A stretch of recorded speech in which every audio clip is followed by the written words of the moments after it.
Hello learners, welcome to my YouTube channel to the point learning. आज मैं आपके साथ क्लास 12 फिजिकल एजुकेशन का वो टॉपिक स्टार्ट कर रही हूँ जो कि नया एड ऑन हुआ है आपके सिलेबस में, जो कि चैप्टर 1 से रिलेटेड है। आपका चैप्टर 1 जो सिलेबस में दे रखा है वो पहले था प्लानिंग इन स्पोर्ट्स, बट वो अब चेंज होके क्या हो गया है, वो हो गया है मैनेजमेंट ऑफ स्पोर्ट्स इवेंट।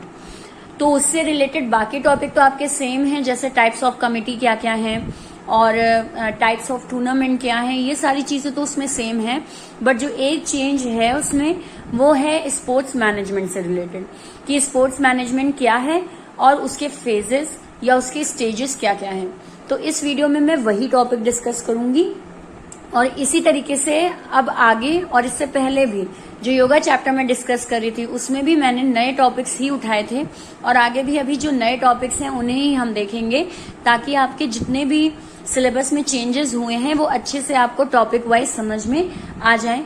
बाकी मैंने इसे नोट्स के फॉर्म में बनाया है, तो आप चाहें तो इन नोट्स की स्क्रीनशॉट भी ले सकते हैं, ताकि आप अपने अकॉर्डिंग नोट्स को थोड़ा सा चेंज करके उसमें चीजें ऐड ऑन या लेस करके अपने हिसाब से अपने आंसर्स को तैयार कर सकें। तो बात करते हैं हम टॉपिक की, कॉन्सेप्ट ऑफ स्पोर्ट्स मैनेजमेंट क्या है। सबसे पहले स्पोर्ट्स मैनेजमेंट के लिए जरूरी है कि हम थोड़ा सा इंट्रो दे दें कि मैनेजमेंट क्या होता है। तो management it is the process of involving planning, organising, evaluation and controlling human efforts to achieve stated objectives in an organisation. अगर हम बात करें तो मैनेजमेंट का मतलब होता है एक ऐसा प्रोसेस, एक ऐसा पूरा प्रोसीजर जिसमें हम प्लानिंग भी करते हैं, ऑर्गेनाइजिंग करते हैं, इवैल्यूएट करते हैं चीजों को, यानी उनका कंक्लूजन एक तरीके से निकालते हैं, रिजल्ट निकालते हैं, और फिर उसे कंट्रोल करते हैं, यानी कि करेक्शंस उसमें करते हैं। ह्यूमन एफर्ट्स, ये सारे काम हम ह्यूमन एफर्ट्स के साथ मिलके करते हैं, ताकि हमारे ऑब्जेक्टिव जो है वो अचीव हो सके एक ऑर्गेनाइजेशन में। अगर मैनेजमेंट वर्ड की मैं बात करूं तो ये बिजनेस से रिलेटेड मैनेजमेंट टॉपिक होता है आपका, जिसमें हम ये सारी एक्टिविटीज करते हैं ह्यूमन एफर्ट्स की मदद से अपने किसी ऑब्जेक्टिव को अचीव करने के लिए। तो ये तो हो गई मैनेजमेंट की बात। अब बात करते हैं हम अपने फिजिकल एजुकेशन से रिलेटेड, यानी स्पोर्ट्स मैनेजमेंट का मतलब क्या होता है, मीनिंग ऑफ स्पोर्ट्स मैनेजमेंट। तो स्टार्ट करते हैं। Sports management is the field of business.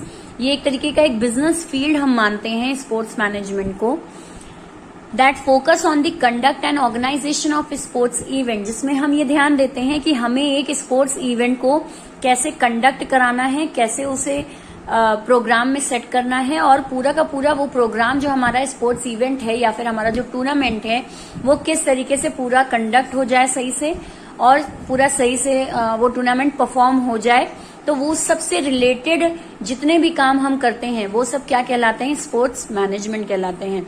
यानी कि एक प्रोग्राम, एक टूर्नामेंट शुरू करने से लेकर उसके एंड होने तक हम जो भी काम करेंगे वो सब कुछ एक टर्म के अंदर बन जाता है, जिसे हम कहते हैं स्पोर्ट्स मैनेजमेंट।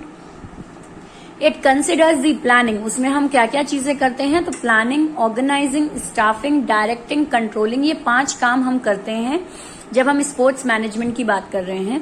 ये चीजें क्या क्या होती हैं अभी मैं 1 बाय 1 आपको समझाऊंगी। तो ये 5 फंक्शन हम परफॉर्म करते हैं स्पोर्ट्स मैनेजमेंट में। प्रोसेस फॉर कंडक्टिंग इट, इसको अच्छे से परफॉर्म किया जाता है, कंडक्ट किया जाता है। इन अदर वर्ड्स, अगर दूसरी भाषा में बोलें तो इट कंसिस्ट ऑफ एडमिनिस्ट्रेशन, यानी कि इंतजाम करना, फाइनेंस यानी पैसा जुटाना, लॉ एंड एथिक्स यानी उसूलों के साथ और रूल्स रेगुलेशन के साथ एक टूर्नामेंट, एक स्पोर्ट्स इवेंट को कंडक्ट कराना क्या कहलाता है, स्पोर्ट्स मैनेजमेंट कहलाता है। तो ये हो गई आपकी मीनिंग ऑफ स्पोर्ट्स मैनेजमेंट। वैसे आपकी बुक्स में एक स्पेसिफिक डेफिनेशन राइटर की तरफ से दी हुई है, बट वो मैंने इंक्लूड नहीं की है, बिकॉज मुझे लगता है कि इस तरीके से अगर आप एक्सप्लेन करोगे तो वो ज्यादा अच्छा है, rather देन आप एक राइटर की केवल डेफिनेशन लिख के छोड़ दें। तो मुझे ये एक्सप्लेनेशन ज्यादा ठीक लगा, इसलिए मैंने लिखा है। बाकी आप चाहें तो अपनी बुक से मीनिंग बकायदा देख सकते हैं, जो किसी राइटर की तरफ से दिया हो तो आप वो भी लिख सकते हैं। बात करते हैं नेक्स्ट टॉपिक की, जो कि है आपका क्या, स्टेजेस और पार्ट्स और फेजेस ऑफ स्पोर्ट्स मैनेजमेंट। यानी कि स्पोर्ट्स मैनेजमेंट जब हम करते हैं तो उसमें हम कौन कौन सी स्टेजेस परफॉर्म करते हैं, या कौन कौन से उनके पार्ट्स हैं, या फ्रेजेस या फेजेस। ये अलग अलग नाम हैं आपके, तो ये किसी भी नाम से आपके बोर्ड में आ सकता है। सो प्लानिंग हम स्पोर्ट्स मैनेजमेंट जब करते हैं तो हम ये 5 काम जरूर कर रहे होंगे। अगर ये 5 काम नहीं हो रहे हैं तो उसे हम स्पोर्ट्स मैनेजमेंट नहीं कहेंगे। तो कौन कौन से काम होते हैं? Planning, organising, staffing, directing, controlling. अब इसमें समझने वाली बात यह है कि आप इसको इसी मैनर में लिखिएगा। इसी मैनर से मतलब है मेरा कि इसका सिस्टमैटिक जो काउंटिंग है आपकी 1 2 3 4 उसको ध्यान में रखिएगा कि फर्स्ट वन है planning, second one is organising, third one is staffing, fourth one is directing and fifth one is controlling. क्योंकि ये एक स्टेजेस हैं तो ये स्टेप वाइज ही जाएंगे। तो मैंने इस तरीके से डायग्राम के वे में किया है। आप चाहें तो चार्ट के फॉर्म में कर लें या आपके दिमाग में कोई और क्रिएटिव आइडिया है तो उसको अप्लाई कर लें। तो ये चीजें स्टेजेस हो गई। अब इन स्टेजेस को मैं 1 बाय 1 डिस्कस करूंगी कि इसमें क्या क्या आपके इंपॉर्टेंट पॉइंट्स हैं। अगर मैं बात करूं कि बोर्ड में ये क्वेश्चन किस तरीके से आ सकता है तो ये 5 मार्क्स में आ सकता है और 3 मार्क्स में भी आ सकता है और 2 मार्क्स में भी आ सकता है। क्योंकि अभी तक ये टॉपिक कहीं था नहीं, नया एड ऑन हुआ है, तो मैं आपको बता देती हूँ। 2 मार्क्स में अगर ये आया तो आपसे मे भी पूछा जाए स्पोर्ट्स मैनेजमेंट की डेफिनेशन या स्पोर्ट्स मैनेजमेंट का मीनिंग, या केवल नेम बता दीजिए आप स्टेजेस के स्पोर्ट्स मैनेजमेंट के, केवल नाम आप बता देंगे इन 5 के, तो ये 2 मार्क्स जनरली कैरी करेगा। वहीं अगर मैं बात करूं 3 मार्क्स में तो हो सकता है थोड़ा थोड़ा आप इन सारे फ्रेजेस के बारे में बताइए, थोड़ा एक्सप्लेन करिए, तो वो चीज हो जाती है आपकी 3 मार्क्स में। और 5 मार्क्स की बात करूं तो एक अच्छा खासा एक लॉन्ग आंसर आपका बन सकता है कि एक डिस्क्रिप्शन दीजिए सारी स्टेजेस का रिगार्डिंग स्पोर्ट्स मैनेजमेंट। तो वो थोड़ा आपका हर एक स्टेज को आप अच्छे से इलैबोरेटेड मैनर में एक्सप्लेन करोगे। तो ये आपके जनरली इस टॉपिक से क्वेश्चंस बन सकते हैं। तो आते हैं हम एक एक टॉपिक को डिस्कस करने पर। मैंने यहाँ नोट्स के फॉर्म में बनाया है, इसलिए मैंने क्या किया है कि आपकी जो 5 स्टेजेस हैं मैनेजमेंट की उनको मैंने लिख के उनके इंपॉर्टेंट पॉइंट्स को ABCD फॉर्म में कर दिया है। क्योंकि हमेशा से मेरा ये मानना है कि आपके आंसर्स जो हैं वो तभी अच्छे मार्क्स गेन करेंगे जब वो पॉइंट्स में होंगे। पैराग्राफ जनरली कोई पढ़ने में इंटरेस्ट नहीं रखता, लेकिन अगर वहीं आप आंसर्स को अपने पॉइंट वाइज में कन्वर्ट कर देंगे तो वो ज्यादा कैची हो जाते हैं, वो ज्यादा पढ़ने के लिए आपके सूटेबल हो जाते हैं और एग्जामिनर को भी लगता है कि हाँ बच्चे ने मेहनत की है। तो मेरा सजेशन आपको यही है कि जो भी क्वेश्चंस आप पैराग्राफ में लिखने वाले हो, अगर वो पॉइंट में कन्वर्ट करने लायक हैं तो उन्हें पॉइंट में ही प्रेफर करिए। तो स्टार्ट करते हैं। पहली स्टेज होगी, फर्स्ट स्टेज होती है आपकी प्लानिंग। प्लानिंग का मतलब क्या है? पॉइंट वाइज देखें हम तो thoughtful foresight and vision to the programme.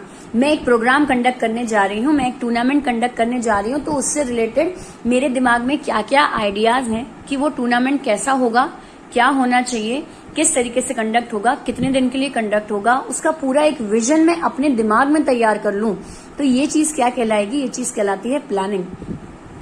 It is a pre work done before programme. ये एक ऐसा काम है, प्री वर्क है, जो कि आप प्रोग्राम कंडक्ट होने से पहले करते हो। यानी कोई भी प्रोग्राम या कोई भी इवेंट होने से पहले जितना सोचने का काम आप कर रहे हो वो सब क्या कहलाता है? वो सब प्लानिंग ही कहलाता है। इसीलिए हम इसको एक मेंटल प्रोसेस भी कहते हैं, मेंटल एक्सरसाइज भी कहते हैं, क्योंकि यहाँ केवल आप सोचने का काम करते हैं generally. It involve developing goals. इसमें हम करते क्या है? इसमें हम गोल्स को सेट करते हैं, यानी कि टूर्नामेंट कराना है तो कौन सा कराना है, कितने स्पोर्ट्स होने चाहिए, मेरी स्ट्रैटेजी क्या रहेगी उन स्पोर्ट्स को कंडक्ट कराने की, कितने दिन का प्रोग्राम सेट करूं मैं, कौन कौन से टास्क, कौन कौन से काम निकल सकते हैं उस पूरे टूर्नामेंट में, उसका शेड्यूल क्या होगा, समय क्या होगा, जगह क्या होगी, ये सारी चीजें सेट कर रही हूं अगर मैं, तो ये मैं प्लानिंग इन्वॉल्व कर रही हूं। अगर मैं स्पोर्ट्स की बात करूं, in sports management planning involves considering budget, देखना कि कितना पैसा कहाँ खर्च होगा, अप्रूवल्स, अलग अलग बजट को अप्रूव कराना, अलग अलग चीजों की परमिशन लेना, क्योंकि अगर मैं टूर्नामेंट कंडक्ट कराती हूँ जाहिर सी बात है मुझे ग्राउंड चाहिए, मुझे पर्टिकुलर स्टेट की परमिशन लेनी होगी, पर्टिकुलर सिटी की परमिशन लेनी होगी, आसपास का जो भी आपका एरिया है वहां के जितने भी रिसोर्सेज का मैं यूज करने वाली हूँ उन सब की परमिशन मुझे चाहिए होगी। तो ये अप्रूवल्स वगैरह कराना। टाइप ऑफ टूर्नामेंट, किस तरीके का टूर्नामेंट कराऊंगी, लीग कराऊंगी, नॉकआउट कराऊंगी, कॉम्बिनेशन कराऊंगी, तो वो type of tournament. Requirement of tournament, जरूरत क्यों है, कई बार हम टूर्नामेंट किसी मेन कॉज को लेकर कंडक्ट कराते हैं। फॉर एग्जांपल मैं टूर्नामेंट करा रही हूँ ताकि इसका जितना पैसा इकट्ठा हो वो चैरिटी के लिए जाए, तो उसकी रिक्वायरमेंट क्या है, टूर्नामेंट की जरूरत क्या है, उस सबको भी सेट करना और रिसोर्सेज को इकट्ठा करना। ये सारी चीजें क्या हो जाएंगी, अवेलेबल रिसोर्सेज कितनी मौजूद है मेरे किसी टूर्नामेंट को करने के लिए, ये सारी चीजें डिसाइड करना क्या कहलाता है, प्लानिंग कहलाता है। जब ये प्लानिंग पूरी मैं कर लूंगी तो इसके बाद मैं आती हूँ ऑर्गेनाइजिंग पे। ऑर्गेनाइजिंग का मतलब क्या हो जाता है, it involves arranging required resources to run event smoothly. अब मैंने ऊपर सोच तो लिया कि मुझे टूर्नामेंट कराना है, ऐसे ऐसे कराएंगे, लेकिन उससे रिलेटेड संसाधन यानी रिसोर्सेज कलेक्ट करना, उन्हें सही से अरेंज करना कि मेरा जो इवेंट है, मेरा जो टूर्नामेंट है वो स्मूथली चल जाए, उसमें कोई दिक्कत ना आए, रिसोर्सेज खत्म ना होए। तो उसके लिए मैं क्या करती हूँ, मैं ऑर्गेनाइजिंग करती हूँ। Resources are listed and then arranged as per needs of tournament. मैं सारी रिसोर्सेज की एक लिस्ट बनाती हूँ, उसे अच्छे से अरेंज करती हूँ। वो रिसोर्सेज वैसी होती हैं जैसी मुझे टूर्नामेंट में चाहिए, यानी जैसी मेरी टूर्नामेंट की रिक्वायरमेंट है वैसी रिसोर्सेज मैं इकट्ठा करती हूँ। इसमें आप कह सकते हो इक्विपमेंट इकट्ठा करना, ग्राउंड सेट करना, ग्राउंड को पूरा मेंटेन करना और जर्सी वगैरह अवेलेबल कराना और पूरा जितना फंक्शन है मेरा, जितना टूर्नामेंट है उससे रिलेटेड डेकोरेशन और सारे अरेंजमेंट्स करना, ये सब कुछ क्या कहलाएगा, ऑर्गेनाइजिंग कहलाएगा। Duties and authorities of various committees are assign and inform. इसी के साथ साथ मुझे कितनी कमेटी बनानी है और उनकी ड्यूटीज क्या होंगी, उनके काम क्या होंगे और क्या क्या उनके पास ताकत होगी, यानी अथॉरिटीज उनके पास क्या होगी, ये भी मैं डिसाइड करती हूँ। यानी जो आप टाइप्स ऑफ कमेटी पढ़ते हो इस चैप्टर में, वो कमेटी सेट करने का काम क्या है, डिपार्टमेंट बनाने का काम कहाँ पर होगा, वो इसी फंक्शन में होगा, यानी ऑर्गेनाइजिंग में होगा। तो ये काम हो गया मेरा ऑर्गेनाइजिंग। तीसरा आते हैं हम स्टाफिंग। स्टाफिंग में मैं क्या करती हूँ, स्टाफिंग के वर्ड को थोड़ा सा आधा करें हम, स्टाफ यानी लोग।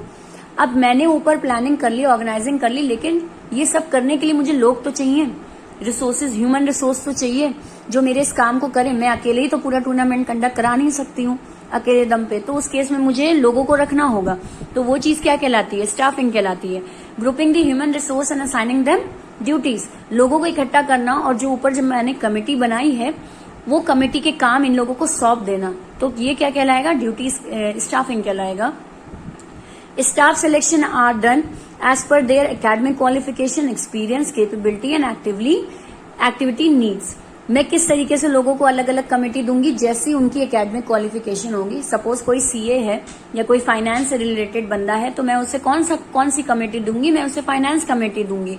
कोई स्पोर्ट्स गैजेट को बहुत अच्छे से समझता है, उसका ट्रेनिंग है, तो उसको मैं इक्विपमेंट वाली कमेटी दूंगी संभालने के लिए। तो इस तरीके से उसके क्वालिफिकेशन के अकॉर्डिंग उसे कमेटी असाइन करूंगी। उसका एक्सपीरियंस देखूंगी कितना है, कैपेबिलिटी देखेंगे और एक्टिविटी नीड देखेंगे, यानी कि मुझे किस तरह के कमेटी बनानी है और कहाँ पे कैसे लोग चाहिए हैं, उसके हिसाब से मैं लोगों को अपॉइंट कर लूंगी काम करने के लिए।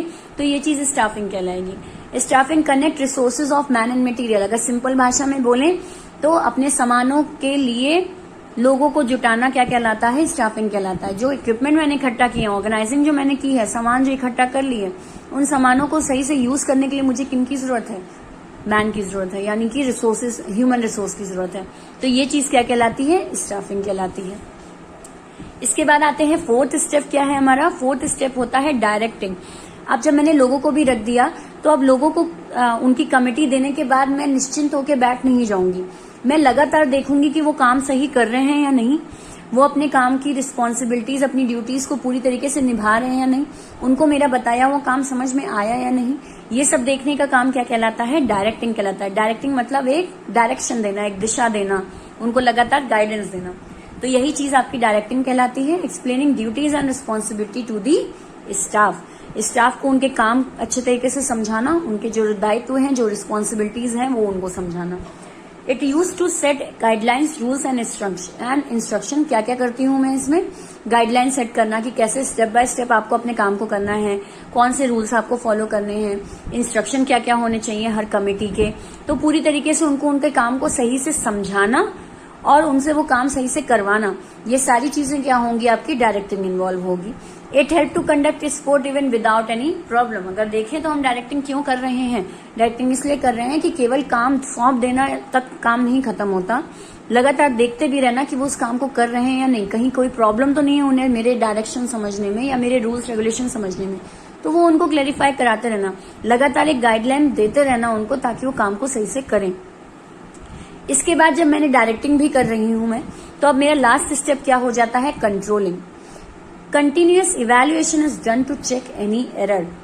कंट्रोलिंग में क्या हो जाता है, चीजों को मैं कंट्रोल करना शुरू करती हूँ, यानी मैं लगातार इवैल्यूएशन करती रहती हूँ, लगातार ये देखती रहती हूँ कि कहीं कोई एरर तो नहीं है, कहीं काम करने में कोई गलती तो नहीं निकल आई, और अगर गलती निकल रही है तो उसका करेक्टिव मेजर लेना, यानी उस गलती को सुधारना जरूरत के हिसाब से, so that error will not going to occur in future, ताकि वो गलतियां दोबारा रिपीट ना हो।